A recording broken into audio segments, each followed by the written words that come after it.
የሽዋ ምከተለው መምሬ ለካ ሰው ብቻ አልነበረም። አባቱ ከሰማይ የመሰከረለት ሞደው ልጄ እሱ ነው ስሙት ያለ እሱ ነበር። ከዛን ቀን ጀምሮ ጆሮዬ ተከፍቶ እሰማው ጀመር። የሽዋ የእግዚአብሔር ልጅ ኢየሱስ ክርስቶስ ነው።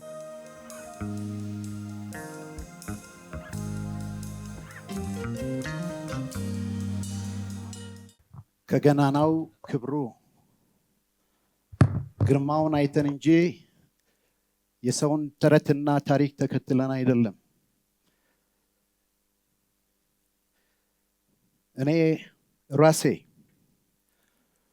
በመገለጡ ተራራ አይኖቼ ያዩት የተመለከቱትን ጆሮቼ የሰሙት ያደመጡትን እጆቼ የዳሰሱትን የነኩትን የእግዚአብሔር ልጅ ኢየሱስ የሽዋን አይቼዋለሁ፣ አውቀዋለሁ።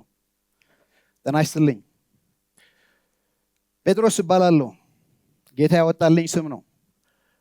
አባትና እናቴ ስምዖን ነበር የሚሉኝ። ዛሬ ከ2000 ዓመት በኋላ በመጋቢያችሁ ፈቃድ ተጋብዤ በመገለጥ ተራራ የነበረውን በህይወቴም ደግሞ ያለፉትን ሌላ ቀኖች እንዳካፍላችሁ ስለመጣው ጌታዬን አመሰግነዋለሁ። ህይወት ተገልጧል፣ እኛም አይተናል። በሙያዬ አሳ አጥማጅ ነኝ። ታዲያ እንደ ወትሮ ከሌሎች ጓደኞቼ ጋር አሳ ሳጠምድ አንድ የተነሳ መምህር ነበር። ዝናው ገና እየወጣ ያለ። አንድ ቀን ማለዳ ወደኛ መጣና በስማችን ጠርቶ ኑ ተከተሉኝ፣ ከእንግዲህ በኋላ ሰው አጥማጅ ትሆናላችሁ፣ አሳም አታጠምዱም አለን። እኛም መረባችንን ትተን ሁሉን ለቀን ተከተል ነው። ከቀን ወደ ቀን አብረን ስናሳልፍ እንደ ሌላ የአይሁድ መምህር ብቻ አልነበረም። ለየት ይላል ንግግሩ፣ ህይወቱ፣ ትምህርቱ በዘመናችን ከነበሩ ፈሪሳውያን፣ ሰዱቃውያንና ጸሐፍት ይለያል። አንዳንዴ እንገረማለን። ይህ ሰው ማን ነው እንላለን። በተለይ አንድ ቀን በሌሊት በታንኳ ስንሄድ ውሃ ታንኳይችን ውስጥ ይገባ ነበር። ተጨነቅን። የምንሞት ያህል መሰለን። እሱ ግን በውስጠኛው ክፍል እንቅልፍ ይዞት ተኝቶ ነበር። አስታውሳለሁ፣ እኔ ነኝ ቀደም ብዬ የገባው። ጌታ ሆይ ስንጠፋ አይገደህምን አልነው። እሱም ደግሞ ሰው ነበርና እንደኛ ተኝቶ ከተኛበት እየተንቀሳቀሰ ምን ሆናችሁ አለን። አታይም አልነው። በኋላ መታወካችንን አይቶ ባህሩን አንተ ዝም በል አለው፣ ነፋሱንም ጸጥ በል አለው። ታላቅ ጸጥታ ሆነ። በዚህ ጊዜ ተያየንና ነፋሱም ባህሩም የሚታዘዙለት ይህ ሰው ማን ነው ተባባል። በእርግጥ አላወቅነውም።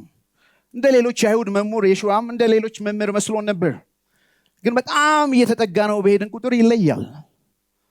ይሄ ጥያቄያችን ነበር፣ ይህ ሰው ማን ነው?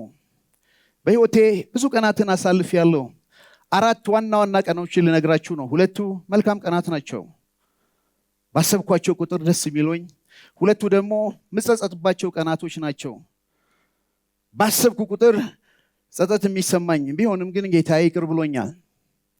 2ቱን የመልካም ቀን ልንገራችሁ። የመጀመሪያው ቀን ጌታዬን በማንነቱ ያወቅኩበት ቀን ነው። ግራ አልተጋባሁም። የሰማይ አምላክ ገለጠልኝ። አንድ ቀን በፊልጵስ ቂሳሪያ አብረን ስንሄድ ኢየሱስ ክርስቶስ እንዲህ ብሎ ጠየቀን፣ ለመሆኑ ሰዎች የሰውን ልጅ ማን ይሉታል አለን። ከኛ መካከል አንዳንዶቹ ከነቢያት አንዱ ነህ፣ ሌላው ደግሞ ኤርምያስ ነህ፣ ሌላው ደግሞ ኤልያስ ነህ፣ አንዳንዶቹም ደግሞ መጥምቁ ዮሐንስ ነህ አልነው። እሱ ግን መልሶ እናንተስ እኔ ማን እንደሆንኩ ትላላችሁ አለኝ። በዚህ ጊዜ ጸጥታ ሆነ። ሰማያዊ ብርሃን በራልኝ። በታላቅ ልብ ሙቀት ጌታ ሆይ አንተ የሕያው እግዚአብሔር ልጅ ክርስቶስ ነህ አልኩት። ጌታዬን እንደዛ ቀን በፈገግታ ያየሁበት ጊዜ የለም።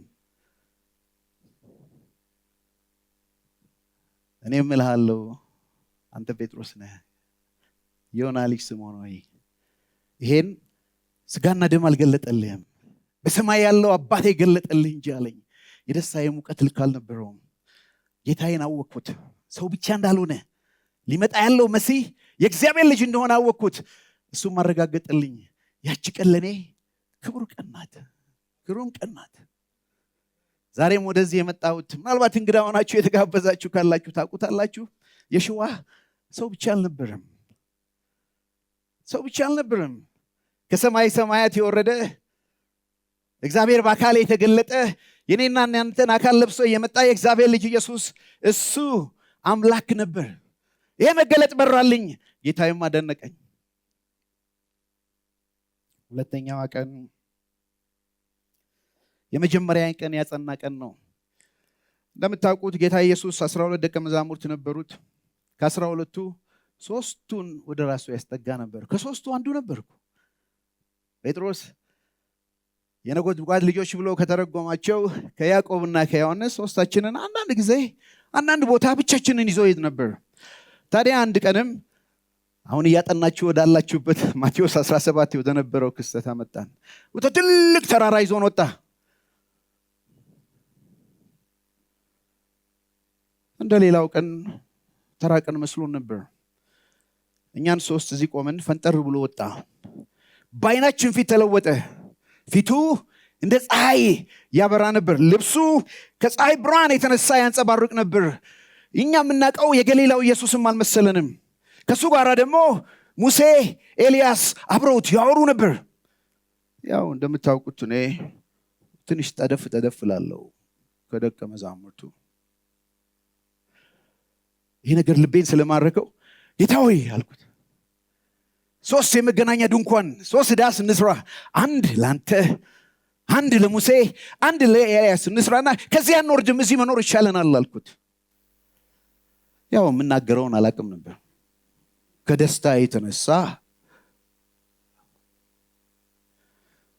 ይህን እየተናገርኩ ሳለ ደመና ታየ። በእኛ ሀገር ቋንቋ ሸካይና የእግዚአብሔር ክብር ታየ። ከዛ ውስጥ እንደ ነጎድጓድ ያለ ድምፅ መጣ። የሚያስፈራ ሳይሆን ልብን የሚያሳርፍ፣ በሱ ደስ የሚለኝ የምወደው ልጄ እሱ ነው፣ እሱን ስሙት የሚል ድምፅ ከሰማይ መጣ። በዚህ ጊዜ የሰማነውን ድምፅ ልንቋቋም አልቻልንምና ሁላችንም በግንባራችን ተደፋን።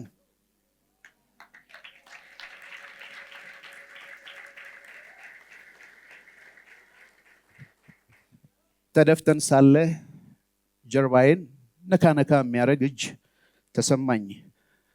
ቀና ብዬ ሳየው ጌታዬ ብቻውን ቀርቷል።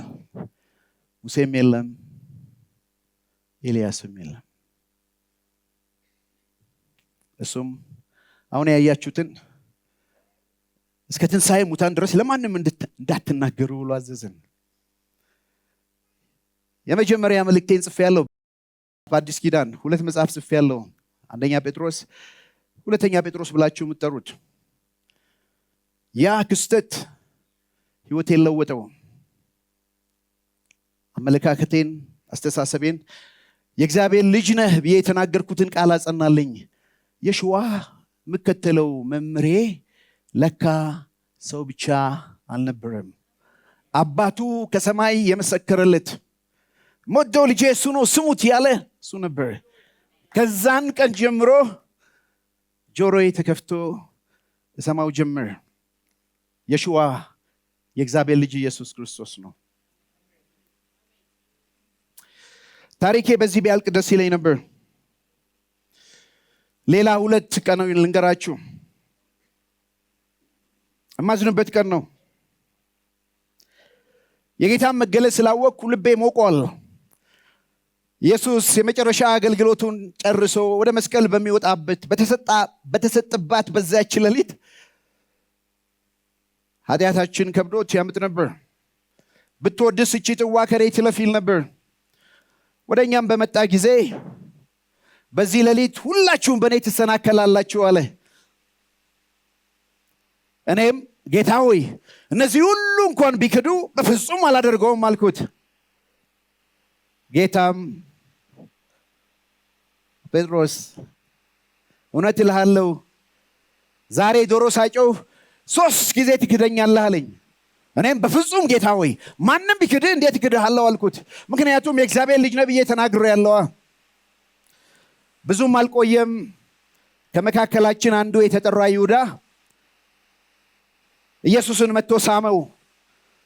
ከመካከላችን ሊለየው ስላሰበ በመሳም አሳልፎ ሰጠው። ደቀ መዛሙርት ሁላችን ተበታተንን። ዮሐንስ የሊቀ ካህናቱ ዘመድ ስለሆነ ኢየሱስን አስረው ሲሄዱ ተከትሎ ገባ ወደ ግቢው። እኔም በውጭ አስቀሩኝ። በኋላ መቅረቴን ሲሰማ ዮሐንስ ለካህናቶች አለቃ ተነግሮ እንድገባ ተፈቀደልኝ። እየተጠጋው ሳለ አንዲት ሰራተኛ ሴት ይሄ ሰው ከገሊላው ኢየሱስ ጋር ነበር አለችኝ። አንቺ ሴት ምትዩ ነገር እኔ አላቅም አልኳት ብዬ ወደ ሌላ አቅጣጫ ሲሄድ አሁንም ሌላ ሴት አገኘችና አንተ ከናዝሬቱ ኢየሱስ ጋር ነበርክ አለችኝ። አንቺ ሴት ሰውየውን አላቀውም አልኳት ብዬ ከበሩ ለወጣ ስር አሁን የተሰበሰቡ ሰዎች አንተ ከሱ ጋር ነበርክ አይደል? ንግግርህ ይገልጣል አሉኝ።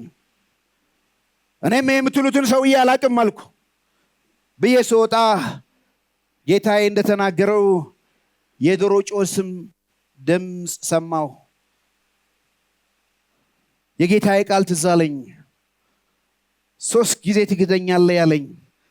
ከግቢ ውጪ ወጥቼ ምርር ብዬ አለቀስኩ፣ አዘንኩ። ጌታዬን አላቅም ብዬ ካድኩት በሰራተኞች ፊት። ማንም ቢክድህ አልክድህም ያልኩት ቃሌ ሁሉ ትዝ አለኝ። ጸጸት ልቤን ሞላው። በጌታዬ ፊት በንስሐ አለቀስኩ። ከደቀ መዛሙርት አንዱ ብቻ ወጣት የነበረው ዮሐንስ ከመስቀሉ ስር ነበር። ሁላችንም ትተነው ሸሸን። ቅዳሜ ምድር ጸጥ ብላ አረፈች። እሑድ ማለዳ አንድ ዜና ሰማው። ሴቶች በማለዳ ሽቶ ሊቀቡት ወጥተው ጭንቃቸው የነበረው ነገር ግን ሲቀበር ያዩት ትልቅ ድንጋይ ስለነበር ከመቃብር ደጃፍ ድንጋዩን ማን ያንከባልልናል እያሉ ሲሄዱ ድንጋዩ ተንከባሎ አገኙት። አንድ ነጭ ልብስ የለበሰ ሰው ታያቸውና በፍርሃት ደንግጠው ሳሉ አትፍሩ፣ የተሰቀለውን ኢየሱስ እንደምትፈልጉ እንደምትሹ አውቃለሁ። እሱ ተነስቷል እንጂ በዚህ የለም። ሕያውን ከሙታን መካከል ስለምን ትፈልጉታላችሁ ሲሉኝ ሰማሁ። ሂዱና ለደቀ መዛሙርትና ለጴጥሮስ ንገሩት፣ ገሊላ ይቀድማቸዋል በሉት ብሏቸው ሴቶቹ እየሮጡ እኔና ዮሐንስ በቆምንበት መጡ። ይህን ጉድ ነገሩን። ጌታ ተነስቷል፣ ሄደን መቃብሩ ባዶ ነው ሲሉን እኔና ጴጥሮስ እኔና ዮሐንስ እየተሽቀዳደምን ወደ መቃብሩ ደጃፍ ሄድን።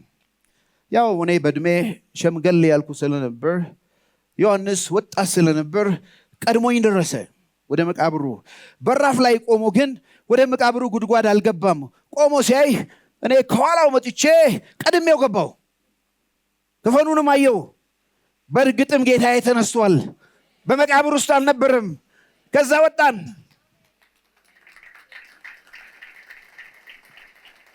በዛችው ቀን ተሰብስበን ሳለ ሰላም ለእናንተ ይሁን፣ ይሄው የተወጉ እጆቼ፣ ይሄው የተወጋው ጎኔ፣ ይሄው የተቸነከሩ እግሮቼ ያለን በገናና ክብሩ ያየነው ከትንሣኤ በኋላ የዳሰስነው የጨበጥነውን እናወራላችኋለን። ሕይወት ተገልጧል። ኢየሱስ ሕያው ሆኗል። የሽዋ ሞትን አሸንፎ ተነስቷል።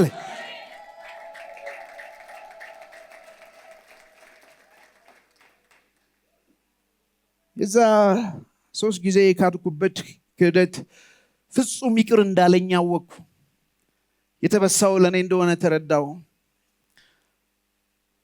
ከዛ በኋላ 40 ቀን ሙሉ እየታየን ስለ እግዚአብሔር መንግስት እያስተማረን በብዙ ማስረጃ ይነግረን ነበር። በዚህ መካከል አንድ ቀን በድንገት ጠዋት ተነስቼ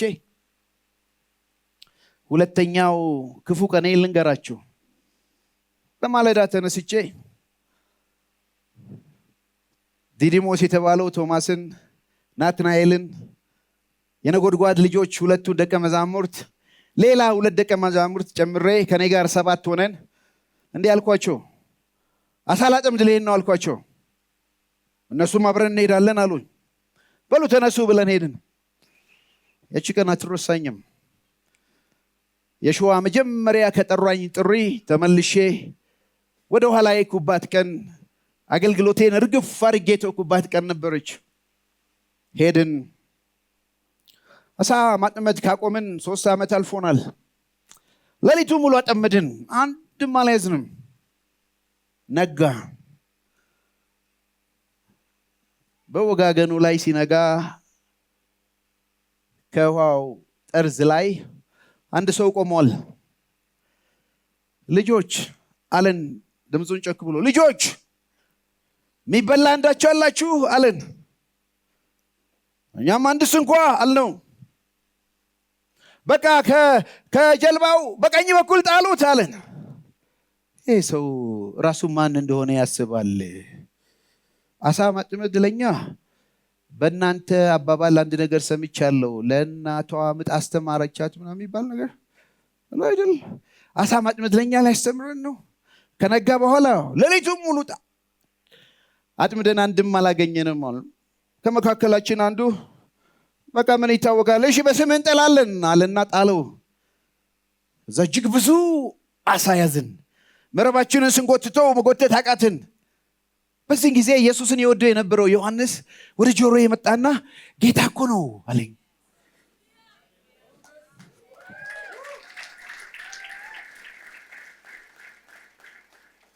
እኔም ጌታ እኮ ነው የሚለውን ቃል በሰማው ጊዜ ልብሴን አጠለቅኩና ውሃ ውስጥ ገባሁ።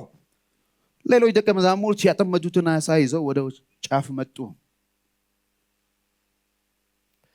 ጌታ አሳ ጠብሶ ቁርስ ብሉ አለን። በዚህ ጊዜ ሁላችንም አውቀነው ስለነበር አንተ ማነህ ብሎ ሊጠይቀው የደፈረ ማንም አልነበር።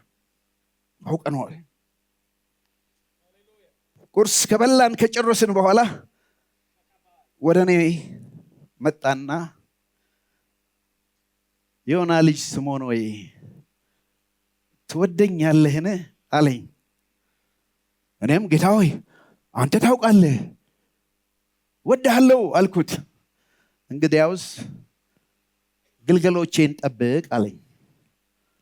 እንደገናም ደገመና ሁለተኛ ጊዜ ዮና ልጅ ስምዖን ወይ በርግጥ ትወደኛለህ አለኝ።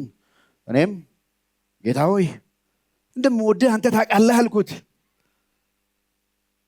በል እንግዲህ ግልገሎቼን አሰማራ አለኝ። ለሶስተኛ ጊዜ ዮና ልጅ ስምዖን ወይ በርግጥ ትወደኛለህ ሲለኝ ልቤ ያዘነ፣ ድንጋጤ ከበበኝ።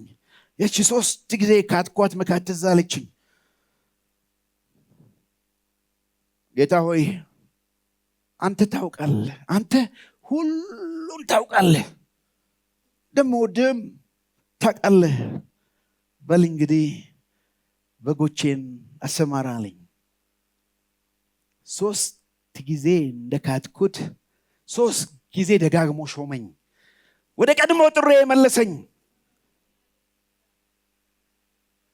ጌታዬ ከወደቅኩበት አነሳኝ፣ እንደገና ቃል ኪዳኑን አደሰልኝ።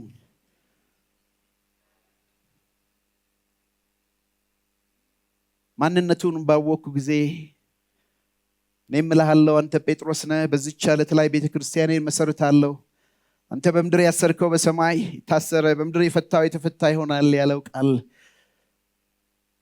ትዝ አለኝ።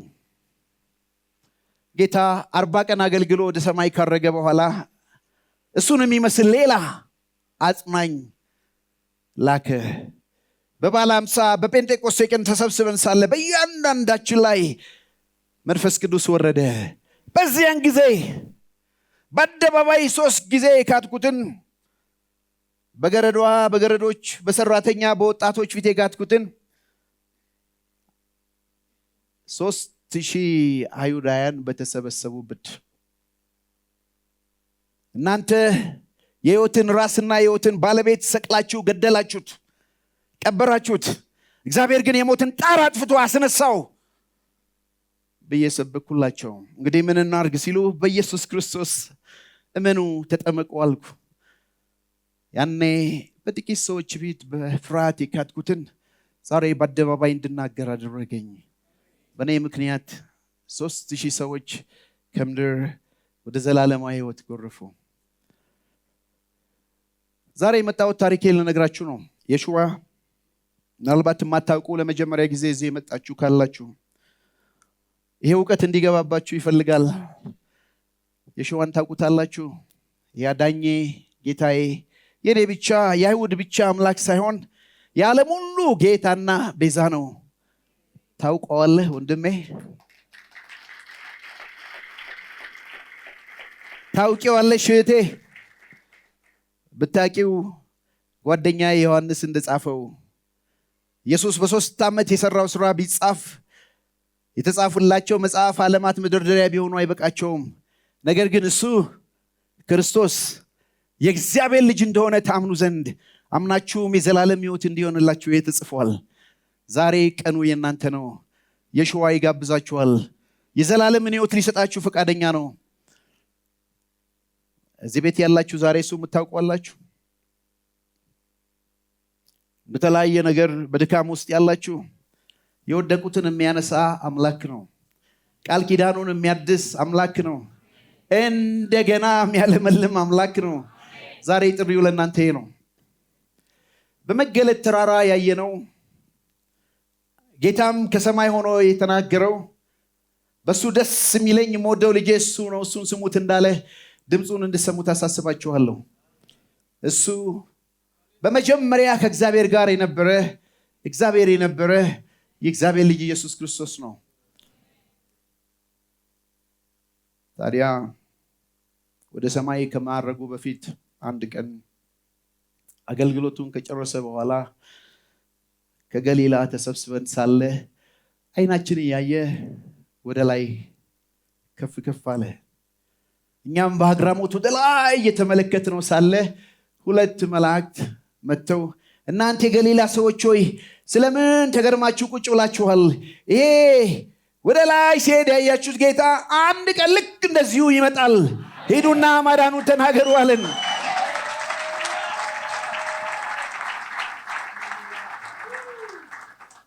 እኛም ሄደን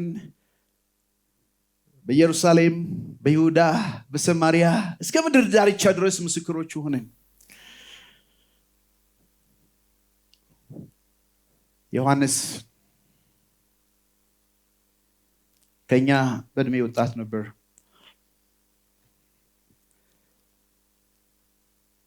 ኢየሱስ ክርስቶስ ስለኔ ሲናገር ካጸናኝ በኋላ ወጣት እያለህ ወደ ፈለክበት ትሄድ ነበር፣ ባረጀ ጊዜ ግን ወደማትፈልገው ይወስዱሃል አለኝ። ነገር ግን ተከተለኝ አለኝ። ተከተልኩት። የጌታዬ ሞት አልቀበርኩትም። ዮሐንስ ተርኮልኛል፣ ነግሮኛል። ክርስቲያኖች ሁሉ በስደትና በመከራ ባሉ ጊዜ እኔም የጌታዬ ዕድል ፈንታ ደረሰኝ። እንደ ጌታዬ ሊሰቅሉኝ ወደዱ። እኔም እንዲህ አልኩ፣ እንደ ጌታዬ በቁመቴ የመሰቀል ብቃት የለኝም፣ ዘቅዝቃችሁ ስቀሉኝ አልኳቸው። እነሱም ዘቅዝቀው ሰቀሉኝ። የጌታዬን ክብር ውበት በመገለጡ ተራራ አይቼ ነበርና የሚያስፈራኝ የሚያስደነግጠኝ ምንም አልነበረም። ዮሐንስ በመጨረሻ በመልእክቱ ላይ የጌታን ውበት ቀድሞ በገሊላ ላይ ከሚያውቀው በላይ ሲያየው አይኖቹ የእሳት ነበልባል እንደሆኑ በመገረድ ተራራ ላይ እንዳየነው ውበቱን ተናገረ። ሰማያት ተከፍተው የእግዚአብሔር ልጅ ኢየሱስ ክርስቶስ በክብር ሲመጣ አየ። መንፈሱና ሙሽራይቱ ና ይላሉ። ይሄን የሚሰማ ሁሉ ና ይበል። አሜን። ጌታ ኢየሱስ ሆይ በቶሎና ማራናታ ማራናታ ማራናታ።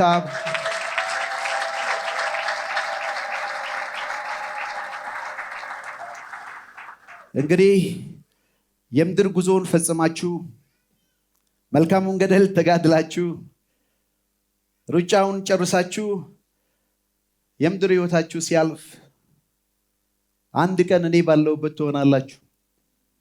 ግን ስለ ትንሣኤው አንድ ነገር ልንገራችሁና ሰናበታችኋለሁ።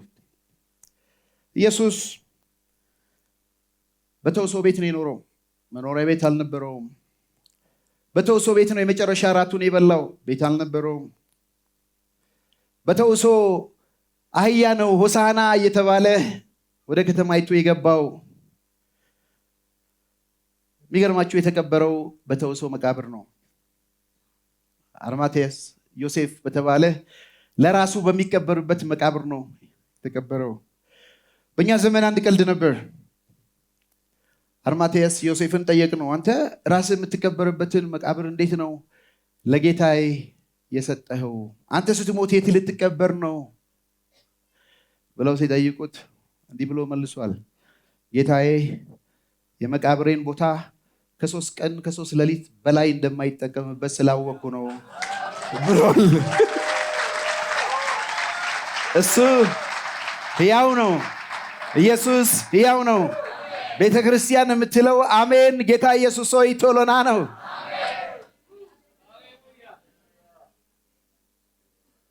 የምድርን ሕይወት ፈጽማችሁ በጌታ ቅፍ በዙፋኑ ቀኝ እስክንገናኝ ቸር ይግጠመን እያልኩ ምሰናበታችሁ ከሐዋርያት አንዱ ጴጥሮስ ነኝ። ቸር ይግጠመን።